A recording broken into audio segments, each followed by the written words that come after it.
Kita ke sorotan lain, Saudara. Pengadilan Negeri Jakarta Pusat hari ini menggelar sidang peninjauan kembali atau PK kasus pembunuhan Mirna Salihin. Kuasa hukum Jessica Kumala Wongso mengaku telah memiliki novum untuk diajukan dalam PK. Jelang sidang peninjauan kembali kasus pembunuhan Mirna Salihin, Jessica Wongso telah hadir di ruang sidang Pengadilan Negeri Jakarta Pusat. Penasehat hukum Jessica telah menyerahkan rekaman CCTV di Cafe Olivier sebagai novum atau bukti baru.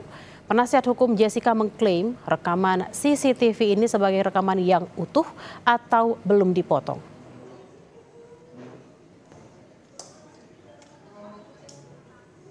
Majelis Hakim Agung bahwa selama ini perkara Akbo telah diperiksa dan diadili tanpa adanya satu orang pun saksi yang melihat dan mengetahui tentang perbuatan pemohon peninjauan kembali memasukkan sesuatu ke dalam Vietnam Ice Coffee yang diminum oleh Mirna.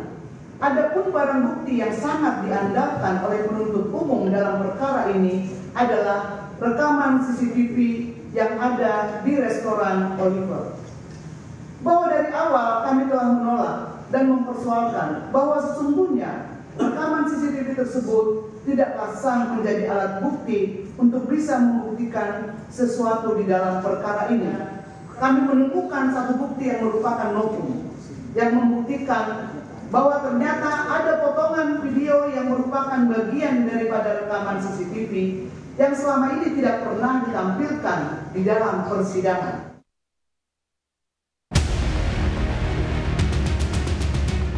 Kasus kopi sianida kembali jadi perbincangan usai Jessica Wongso mengajukan peninjauan kembali. Sebelumnya, Jessica divonis hukuman 20 tahun penjara atas kasus pembunuhan Mirna Salihin pada tahun 2016 dalam kasus kopi sianida. Vonis tersebut sesuai dengan tuntutan jaksa penuntut umum. Jessica kemudian dinyatakan bebas bersyarat pada 18 Agustus 2024 setelah menjalani masa hukuman selama 8 tahun 1 bulan lebih. Direktorat Jenderal Pemasyarakatan Kementerian Hukum dan HAM menyebut Jessica menerima remisi 58 bulan dan 30 hari. Jessica Wongso lalu mengajukan PK karena bersikeras tidak bersalah dalam kasus tersebut. Kuasa hukum Jessica, Otto Hasibuan, menyatakan kliennya ingin menempuh segala upaya hukum untuk membuktikan bahwa dirinya tidak bersalah. Dalam PK tersebut, kuasa hukum menggunakan sebuah flash disk berisi rekaman CCTV di lokasi kejadian sebagai novum. Faktanya kan Jessica kan sudah di luar, sudah tidak ditahan lagi. Sehingga secara badan, secara jasmani dia sudah bebas. Tetapi rupanya Jessica tetap mengatakan bahwa selama masih ada kesempatan yang diberikan oleh undang-undang atau hukum kepada saya untuk mengajukan PK, saya akan gunakan kesempatan itu, dia bilang. Nah, hari ini kita gunakan kesempatan itu karena ingin dia membuktikan dia tidak merasa melakukan perbuatan, tapi faktanya kan dia dihukum. Novum yang kami gunakan itu adalah berupa satu buah flash disk berisi rekaman kejadian ketika terjadinya tuduhan pembunuhan terhadap Mirna. Jessica mengatakan bahwa saat ini merupakan waktu yang tepat untuk mengajukan permohonan PK. Sebenarnya saya tidak berubah pikiran, cuman ya satu-satu aja hal yang harus diselesaikan dan saat ini waktunya saya rasa tepat untuk mengajukan PK, itu aja. Pada tahun 2017, tim kuasa hukum Jessica Wongso mengajukan banding ke Pengadilan Tinggi DKI Jakarta namun ditolak. Setelah pengajuan banding ditolak, Jessica melakukan upaya hukum berikutnya dengan mengajukan permohonan kasasi ke Mahkamah Agung. Namun, lagi-lagi ditolak. Pada tahun 2018, Jessica mengajukan peninjauan kembali, namun upaya hukum tersebut ditolak. Dan kini usai bebas, Jessica lagi-lagi melakukan PK karena mengaku memiliki novum atau bukti baru. Tim Liputan, Kompas TV. Dan untuk mengetahui informasi terkini tentang sidang PK Jessica Kumala Wongso dalam kasus sianida, kita sudah terhubung dengan jurnalis Kompas TV Fedriska Ananda di PN Jakarta Pusat. Rizka, apa yang disampaikan penasihat hukum Jessica Wongso dalam sidang hari ini terkait novum rekaman CCTV? Apakah bisa dipastikan bahwa CCTV ini tidak pernah diajukan pada sidang sebelumnya?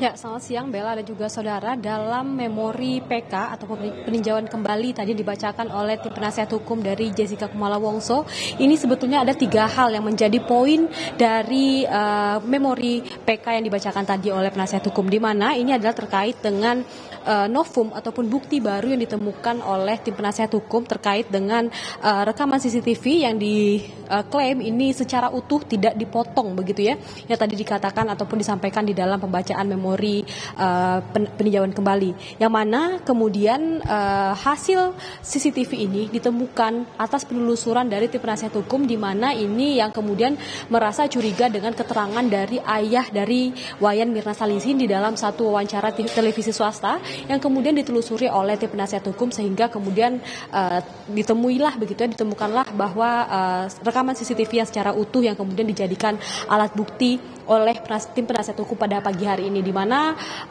CCTV ini akan diserahkan dalam bentuk compact disc ataupun flash disk begitu ya, yang akan dijadikan alat bukti ataupun novum alat bukti baru dalam melakukan peninjauan kembali ini. Dan kemudian ini adalah keterangan dari ayah dari Mirna Salihin ini yang kemudian dinilai tidak bersesuaian begitu ya di dalam satu kesempatan juga dengan dalam kesempatan lain, sehingga inilah yang kemudian menjadi dorongan dari tim penasihat hukum untuk mengajukan peninjauan kembali dalam kasus pembunuhan Wayan Mirna Salihin atau kita kenal pada beberapa tahun lalu ini adalah kopi sianida begitu ya. Dan kemudian ini adalah tadi disampaikan juga oleh tim penasihat hukum, ini adalah terkait dengan kekeliruan hakim dalam memutus, di mana pada masa itu terkait dengan kasus ini yang cukup mendapat banyak sorotan publik begitu ya, sehingga memang ada kecenderungan begitu yang kemudian framing begitu yang tadi dikatakan bahwa kemudian dapat saja membuat hakim ini keliru dalam memutus, sehingga memang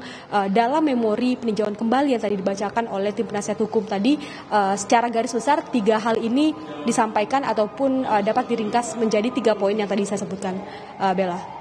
Rizka, apakah ada informasi dari mana kuasa hukum mendapatkan novum ini? Karena kita tahu pada 2016 CCTV itu sudah pernah diputarkan dalam persidangan.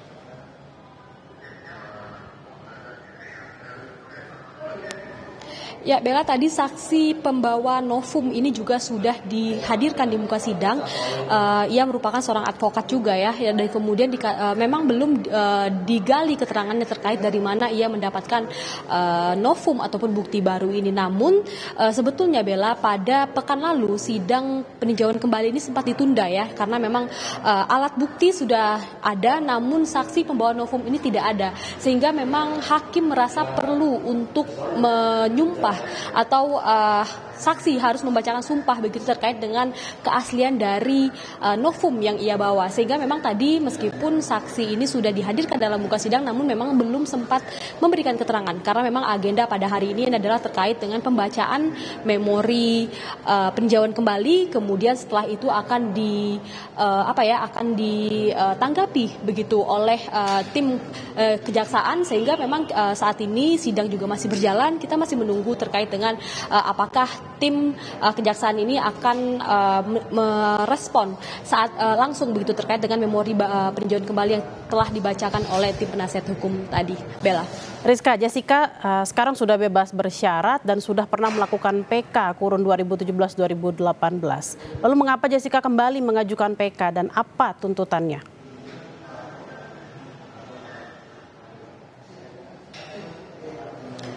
Sebelumnya dalam beberapa keterangan dalam bentuk digital begitu, Jessica juga sudah pernah mengatakan bahwa yang ia inginkan ini hanyalah nama baik, karena memang melalui PK ataupun upaya-upaya hukum yang dapat difasilitasi oleh undang-undang, Jessica tentu ingin mengupayakan segala upaya hukum yang dapat dilakukan karena ini menyangkut dengan nama baik. Karena meskipun begitu ya, Jessica ini sudah bebas pada bulan Agustus lalu, di mana ia mendapatkan remisi sebanyak 58 bulan 30 hari. Namun memang hingga saat ini ataupun hingga beberapa tahun ke depan, hingga masa penahanan ini selesai, Jessica masih harus tetap bebas bersyarat, harus tetap melaporkan diri kepada pihak-pihak penegak hukum begitu. Sehingga memang yang dituntut oleh Jessica ini adalah kebenaran dan juga kemudian adalah terkait dengan pembersihan nama baik. Meskipun kalau misalkan juga kita sempat mendengarkan begitu ya keterangan yang disampaikan oleh tim penasihat hukum Jessica pada masa itu, Oto Hasibuan, yang mengatakan bahwa sebetulnya Jessica ini juga pernah ditawari diberikan grasi begitu oleh pemerintah. Namun Jessica tidak menginginkan grasi itu karena memang apabila ia menerima grasi yang diberikan oleh pemerintah, ia harus mengakui bahwa benar saya melakukan pembunuhan. Namun memang Jessica tidak mengakui itu hingga akhir. Jessica tetap konsisten mengatakan bahwa ia bukan pelaku pembunuhan terhadap Iwayan Mirna Salihin yang merupakan teman ataupun rekannya sesama bersekolah di Australia pada masa itu. Bella. Baik, kita akan nantikan bersama apa informasi terkini dari dari PK Jessica Kumala Wongso. Terima kasih Fedriska Ananda langsung dari PN Jakpus. Selamat bertugas kembali.